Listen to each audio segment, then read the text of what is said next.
ఆ ఉపవాస ప్రార్థనలో దేవుడు నీతో నాతో కూడా కొన్ని విషయాలు చెప్తూ ఉన్నారు. నువ్వు ఏమి చేసినా ఈరోజు నీ అంశం ఏంటంటే నువ్వేం చేసినా మనస్ఫూర్తిగా మనస్ఫూర్తిగా చేయాలి. దేవుని విషయములో, దేవుని కార్యక్రమ విషయములో మనస్ఫూర్తిగా మనము చేస్తూ ఉండాలి. అయితే మరి మనస్ఫూర్తిగా దేవుళ్ళో చేయగలుగుతున్నామా లేదా అని చూడాలి.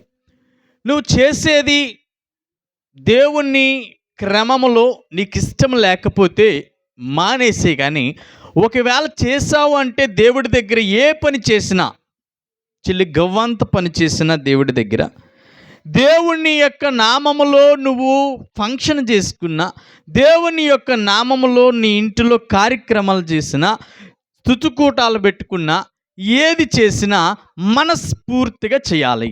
దేవుని దగ్గర నువ్వు మనస్ఫూర్తిగా చేసుకోగలగాలి. మరి మనస్ఫూర్తిగా ఎట్లా చేస్తావు అని ఆలోచిస్తే, దేవుని ప్రియమైనటువంటి వారులారా, మరి దేవుడి దగ్గర కొన్ని మనం చేస్తూ ఉంటాం. ఏదో మొక్కుబడికి మనం చేస్తూ ఉంటాం. మరి కొందరు అంటారు, నేను మొక్కుకున్నానండి దేవుడి దగ్గర, మరి నేను ఎట్లా మొక్కుకున్నాను అని అంటారు. మరి ప్రియమైనటువంటి వారులారా, దేవుడి దగ్గర మొక్కుకోవడాలు అనేది ఉండదు. ఎందుకంటే మొక్కు అనేది అది మన సెల్ఫ్ సాటిస్ఫాక్షన్ కోసం మనం చేస్తున్నటువంటి ప్రక్రియ. అంతేగాని మొక్కు అనేది ఏది ఉండదు. మనమే కావాలని నేను ఏసైకి అది ఇవ్వాలనుకున్నాను, ఏసైకి ఇది ఇవ్వాలనుకున్నాను, ఏసై దగ్గర అది చేయాలనుకున్నాను, ఇది చేయాలి. సో ఏదో మొక్కుబడికి చేస్తున్నట్లుగానే మనం దేవుడి దగ్గర భక్తి చేస్తూ ఉంటాము, ప్రార్థన చేస్తూ ఉంటాము, ఆరాధన చేస్తూ ఉంటాము, ఇవన్నీ చేస్తూ ఉంటాం. దేవుడి దగ్గర మొక్కుగా నువ్వేది చేయడానికి వీలు లేదని దేవుడు చెప్తూ ఉన్నాడు నీకు. నువ్వు మొక్కుగా చేయడానికి అస్సలు అవకాశం లేదు అని దేవుడు చెప్తా ఉన్నాడు. నువ్వు దేవుడి దగ్గర ఏం చేసినానో, నువ్వు ఏది చేసినానో మనస్ఫూర్తిగా చేయాలి. మనస్ఫూర్తిగా నీకు మనస్సులో నుంచి అనిపించినప్పుడు, మనస్సులో చేస్తున్నప్పుడు, నీకు చెయ్యాలనుకున్నప్పుడు చెయ్యొచ్చు. అది ఇక్కడ అదే చెప్పింది. మనుష్యులు ఎదుట కాకుండా నువ్వు ఏది చేయాలనుకున్నా మనస్ఫూర్తిగా చేయమని చెప్తుంది వాక్యం. అంతేనే చెప్తుంది వాక్యం. ఒకసారి చదవండి, కొలస్సీలకు రాసినటువంటి పత్రికలో 3వ అధ్యాయము 24వ వచనంలో, మీరేమి చేసినను ఇక్కడ మనుషులు కనబడాలని, మనుషులు చూడాలని, మనుషుల నిమిత్తము కాక దేవుని నిమిత్తము మనస్ఫూర్తిగా చేయండి. స్తోత్రం. హల్లెలూయా, హల్లెలూయా. మనం ఎప్పుడు దేవుని కింద మనం దాస్యులము. ఇక్కడ ఎవరికి, లోకంలో ఎవరికి దాస్యులం కాదు. ఎవరో వచ్చి ఏదో అంటారని, ఎవరో ఏదో చేస్తారని, చర్చికి వెళ్తే వాళ్ళు అడుగుతారేమో, వీళ్ళు ఎక్కడికి వెళ్తే వాళ్ళేమంటారో, ఇలా పనికి వెళ్తే వీళ్ళేమంటారో, ఇలా చేస్తే వీళ్ళేమంటారో అని ఒకరికి దాసీలుగా మనం బ్రతకట్లేదు. దేవునికి దాసులం. దేవునికి దాసులైనప్పుడు దేవుడి దగ్గర నువ్వు ఏది చేసినానో మనస్ఫూర్తిగా చేయి. మనుషులకు కనబడాలని కాదు, మనుషులు చూడాలని కాదు. ఇదిగో నేను ఇది చేస్తున్నానో మనుషులు చూడాలేమో, ఇదిగో ఇది నేను చూస్తున్నాను మనుషులు చూడాలేమో, ఇదిగో నేను దేవుడి దగ్గర పలానా చేస్తున్నాను, దేవుడికి పలానా ఇస్తున్నాను, దేవుడు దగ్గర ఈ మనుషులకు కనబడాలని ఏది నువ్వు చేయకు. ఇదిగో నేను ప్రార్థన పెట్టుకుని గొప్పగా అందరూ చూడాలి. ఏమనుకుంటారు కొంతమంది, నేను ప్రార్థన పెట్టుకున్నాను అందరూ ఘనంగా చేసుకోవాలి, ఊరందరూ పిలుచుకోవాలి, ఊరందరూ భోజనాలు పెట్టాలి. ప్రార్థన కొంచెమే చేయండి పాస్టర్ గారు, ప్రార్థన ఎక్కువ చేయకండి, ఊరందరూ భోజనాలు చెప్పుకున్నాము. ఇదిగో మరి మీరు కాసేపు చేసి వెళ్ళిపోతే గబగలాడితే మేము భోజనాలు వడ్డించుకోవాలి అని చెప్పేసి జరిగినటువంటి ఉన్నాయి, జరిగిన సందర్భాలు కూడా ఉంటాయి. కొంతమంది పాస్టర్ గారులు చాలా బాధపడుతూ ఉంటారు. ఏంటండి ఎంత చక్కగా ప్రార్థన పెట్టుకుంటున్నారు, ఇంత చక్కగా చేసుకుంటున్నారు, మరి మనల్ని ఒక కాసేపు చేసి వెళ్ళిపోండి, ఒక పావుగంట చేసి వెళ్ళిపోండి, ఒక 5 నిమిషాలు చేసి వెళ్ళిపోండి, 10 నిమిషాలు చేసి వెళ్ళిపోండి అంటారు. అసలు పెట్టిందే ప్రార్థన, కానీ ప్రార్థనకి ప్రాధాన్యత ఇవ్వకుండా అక్కడ వేరు వేరు దానికి ప్రాధాన్యత ఇచ్చి వేరు వేరు వాళ్ళు వచ్చి అందరినీ పిలుచుకొని పెద్ద వాళ్ళు పిలిచామండి. ఎవరు దేవుని కంటే పెద్దవాళ్ళు ఇంకెవరైనా ఉన్నారండి భూమి మీద? పెద్ద వాళ్ళు పిలిచామండి, పెద్ద వాళ్ళు వస్తారండి. మరి పెద్ద వాళ్ళు వస్తే పక్కన ప్రార్థన జరుగుతుంది, చాలా ఇబ్బంది కదండి అని చెప్పి దేవుణ్ణి చిన్న చేసి మనుష్యులను మనుష్యులకు కనబడవలనని ఏది చేయొద్దు అంటున్నాడు ఇక్కడ వాక్యం. ఏమన్నదండి? మనుష్యులకు కనబడవద్దని, నువ్వు మనుష్యులు చూడాలని, నువ్వేది చేసినా గొప్పగా చేయాలని, మనుషులందరూ నేను భలే చేశారండి, ఫంక్షన్ భలే చేశారండి, ఎంత బాగా చేశారండి, చక్కగా చేశారండి, ఎంత చక్కగా చేశారండి అని అనిపించుకోవాలని గొప్పల కోసం పరిగెడతా ఉంటారు. సో దేవుడు అంటున్నాడు, మీరు ఎంతటి వాడైనా, ఎలాంటి వాడైనా, ఎంత ఉన్నతమైన పొజిషన్లో ఉన్న భూమి మీద వాడు నాకు దాసుడే, వాడు నా తర్వాతే. సో దేవుని బిడ్డలారా, మనం ఏమి చేసినా మనుషులకు కనబడాలని, మనుషులు చూడాలని, మనుషులు మనల్ని గొప్ప అనాలని, మనుషులు మనల్ని ఎత్తిపట్టాలని, మనుషులు మనల్ని ఎక్కడో కూర్చోబెట్టాలని అని అనుకుంటుంటే, మనుషులు ఎప్పుడు కూడా వేరే మనిషిని గాల్లోనే కూర్చోబెడతాడు తప్ప ఎక్కడ కూర్చోబెడతాడు? మనం అనుకుంటాం అంతే, అబ్బా నాకు ఎంత విలువిస్తున్నారో, నన్ను ఎంత చక్కగా చూసుకుంటున్నారో వీళ్ళు, నాకు ఎంత విలువిస్తున్నారో అని అనుకుంటారు. మిమ్మల్ని గాల్లో కూర్చోబెడుతున్నారు వాళ్ళు. తీరా అది గాల్లో కూర్చున్నామని తెలుసుకునే లోపు దెబ్బకిన కింద పడతాం, పాలమని కింద పడిపోతాం. మనిషి అనేవాడు ఇంకొక మనిషిని గొప్ప చేస్తున్నాడు అంటే ఏదో నీ నుంచి ఆశించే గొప్ప చేస్తాడు. గొప్ప చేయడం కూడా ఎంత చక్కగా చేస్తాడంటే, మీ అంత ఇది లేదండి, మీరు అంత మంచోళ్ళు లేరండి, మీ అంత గొప్పోళ్ళు లేరండి, మీ అంత అది లేదండి, ఇది లేదండి, అది లేదండి, గాల్లోకి లేపేస్తాడు మిమ్మల్ని. గాల్లోకి లేపేసి దుష్మని గాలి తెస్తాడు. ఎప్పుడు దుష్మని గాలి తెస్తాడు తెలుసా? నీ దగ్గర నుంచేపు నిన్ను పైకి లేపేస్తాడు. సైడ్ అవ్వగానే, చిన్న సైడ్ అవ్వగానే అక్కడికి వెళ్ళాక, బిడ్డలారా ఇదిగో నేను చెప్తా ఉన్నాను, మనుష్యులకు కనబడవలనని ఏది చేయకు నువ్వు. దేవుడు అంటున్నాడు, నా దగ్గర నువ్వు ఏది చేసినా మనస్ఫూర్తిగా చెయ్యి. నువ్వు నా దాసుడువు, నా దాసివి. గొప్పల కోసం ఏది చేయకు, నాకు కనబడవలనని, నేను చూడాలని చేయమని దేవుడు చెప్తా ఉన్నాడు. కాబట్టి ఇక చూడండి, మొర్ర పెట్టేటప్పుడు కూడా ఏం చేయాలంట? మనస్ఫూర్తిగా ప్రార్థన చేయి. నువ్వు దేవుడి దగ్గర మొర్ర పెడుతున్నప్పుడు మనస్ఫూర్తిగా మొర్రపెట్టు.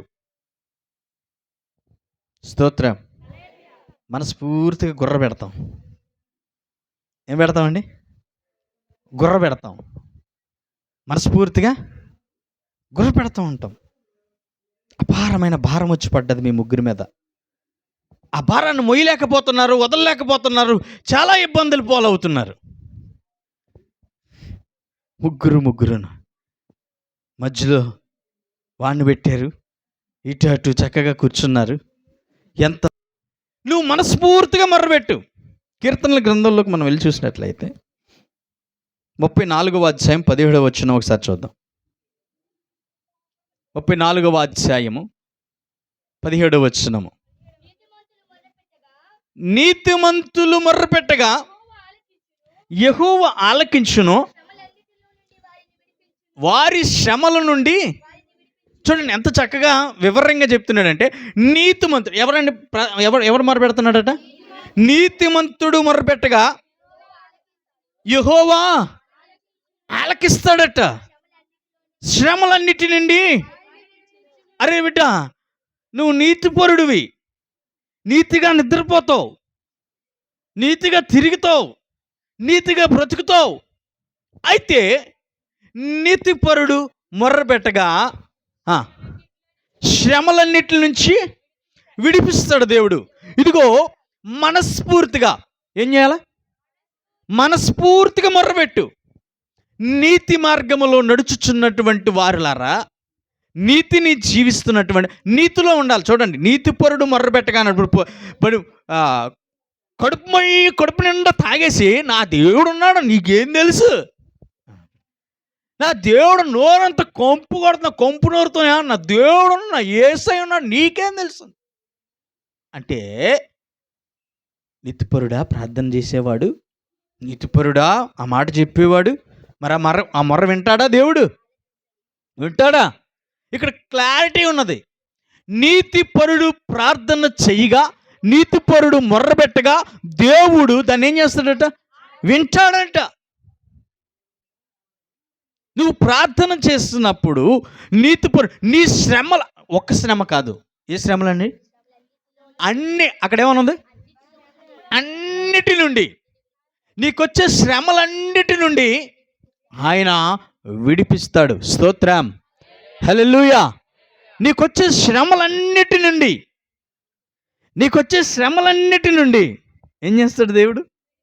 ఏం చేస్తాడు అనియా? చెప్పనియా, ఏం చేస్తాడు? విడిపిస్తాడు.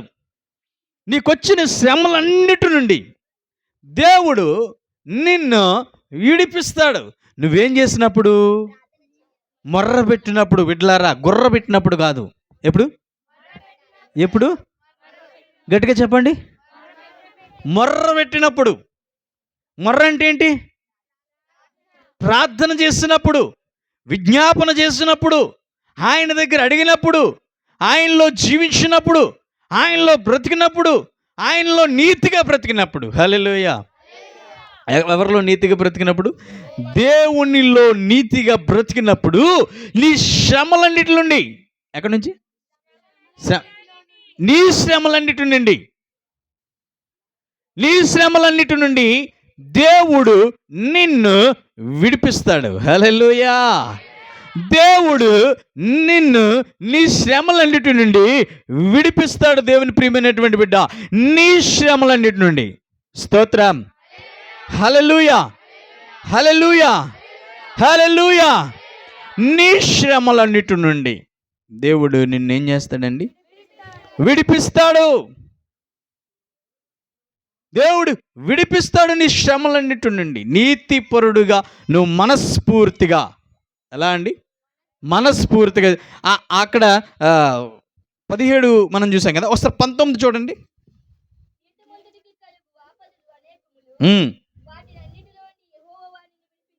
హల్లెలూయా, హల్లెలూయా. నీతిమంతుడికి అనేక ఆపదలు వస్తాయట. ఏమొస్తాయండి? అనేక ఆపదలు వస్తూ ఉంటాయంట. నీతిమంతుడికి అనేక ఆపదలు వస్తే వాటిని అన్నిటి నుంచి దేవుడు ఏం చేస్తాడట? దేవుడు వానిని విడిపిస్తాడు. మంచివాడికి చాలా బాధలు ఎక్కువగా ఉంటాయి. ఏముంటాయండి? మంచోళ్ళకి బాధలు ఎక్కువగా ఉంటాయి, శ్రమలు ఎక్కువగా ఉంటాయి, వ్యాధులు ఎక్కువగా ఉంటాయి. ఎందుకు? వై? మంచోళ్ళకి, నీతిపరులకి శ్రమలు ఎక్కువగా ఉంటాయి. ఎందుకు చెప్పగలరా?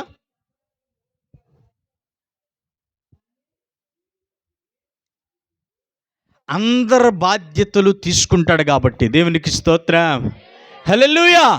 అందరి గురించి ఆలోచిస్తాడు కాబట్టి, అందరి బరువు తన భుజం మీద వేసుకుంటాడు కాబట్టి, అందరి గురించి. ఇప్పుడు చూడండి, చెడ్డవాడైనటువంటి వ్యక్తి అన్న గురించి ఆలోచన ఉండదు, తమ్ముడు గురించి ఆలోచన ఉండదు, పిల్లల గురించి ఆలోచన ఉండదు, తల్లిల గురించి ఆలోచన ఉండదు, ఆ భార్య గురించి ఆలోచన ఉండదు, ఎవరి గురించి తన బ్రతుకుంటూ పోతూ ఉంటాడు, తన జీవితం జీవించుకుంటాడు. తనకేం శ్రమలు ఉంటాయి? ఏ బాధ్యతని టచ్ చేయట్లేదు, ఏ బరువుని నెత్తి మీద ఎత్తుకోవట్లేదు. బరువు మోసిన వాడికి బరువు ఉంటుంది కానీ, మోపు ఎత్తుకున్న వాడికి బరువు ఉంటుంది కానీ, ఎత్తుకోలేని వాడికి ఏ బరువు ఉండదు. అందుకే శ్రమలు, నీతిమంతుడికి శ్రమలు ఉంటాయి, ఆపదలు వస్తాయి, అనేక శ్రమలు ఉంటాయి. ఈ శ్రమలన్నీ కూడా మనము అనుభవిస్తూ ఉంటాం. కాచే చెట్టుకే రాయి విసురుతారే కానీ కాయలేని చెట్టుకి రాయి విసరడు. దేవుని ప్రియులరా, మంచివాడికి కలుగు ఆపదలు అనేకములు, వాటి నుంచి దేవుడు విడిపిస్తాడట. దేవునికి స్తోత్రం. చెడ్డవాడికి ఆపద వస్తే విడిపించడానికి ఎవడు ఉండడు, కాపాడడానికి ఎవడు ఉండడు. చెడు మార్గంలో జీవిస్తున్నవాడు ఆపదలో పడినప్పుడు ఒక్కడు కూడా దగ్గరికి వెళ్ళి హెల్ప్ చేయరు. కానీ మంచివాడు ఆపదలో పడినప్పుడు దేవుడే సాక్షాత్తు యోబు దగ్గరికి తన స్నేహితులు వచ్చి అనేక విధాలంగా మాట్లాడి వెళ్ళారే కానీ, అనేక విధాలంగా అవమానించి వెళ్ళారే కానీ, తన భార్య కూడా అవమానించిందే కానీ, మరి దేవుడే సాక్షాత్తు నీతిపరుడైన యోబు దగ్గరికి ఎవరు వచ్చారు? దేవుడే వచ్చాడు. దేవుడే మాట్లాడుతున్నాడు. బిడ్డ, దేవుడే మాట్లాడతాడు నీతోని. నువ్వు చక్కగా నిద్రపో. దేవునికి స్తోత్రం. హల్లెలూయా, హల్లెలూయా. దేవుని ప్రియమైనటువంటి వారులారా, ఇదిగో నీకు కలుగు ఆపదలు ఏంటండి? నీకు కలుగు ఆపదలు అనేకములు, వాటి నుంచి దేవుడు ఏం చేస్తాడు? నిన్ను.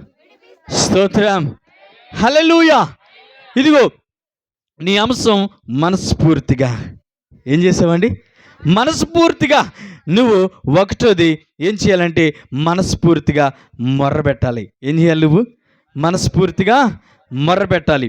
మనస్ఫూర్తిగా మొర్రబెట్టు, మనస్ఫూర్తిగా మొర్రబెట్టు. ఏ విషయంలోనైనా, దేనిట్లోనైనా మనస్ఫూర్తిగా నువ్వు మొర్రబెట్టినప్పుడు దాని నుంచి విడిపిస్తూ ఉంటాడు దేవుని ప్రియబిడ్డ, దాని నుంచి విడిపిస్తూ ఉంటాడు. నువ్వు మరి ఇంకొక విషయం చూద్దాం. కీర్తనలు 136, 23 వచనాన్ని మనం చూద్దాం. 136, 23 ధ్యాన దశలో ఉన్నప్పుడు ఆయన మనలను జ్ఞాపకం చేసుకుంటాడు. హల్లెలూయా. నువ్వు కృపలో నిరంతరం ఉంటావు. ఈ కృపలో మనస్ఫూర్తిగా ఉండాలి. ఈ కృపలో, దేవుని కృపలో మనస్ఫూర్తిగా ఉండు. దేవుని కృపలో నువ్వు మనస్ఫూర్తిగా ఉన్నప్పుడు, నువ్వు దేవుని కృపలో మనస్ఫూర్తిగా ఉన్నప్పుడు దేవుడు ఏం చేస్తాడంటే నిన్ను ఏం చేస్తాడట? ఆయన కృప నిరంతరం ఉంటుంది.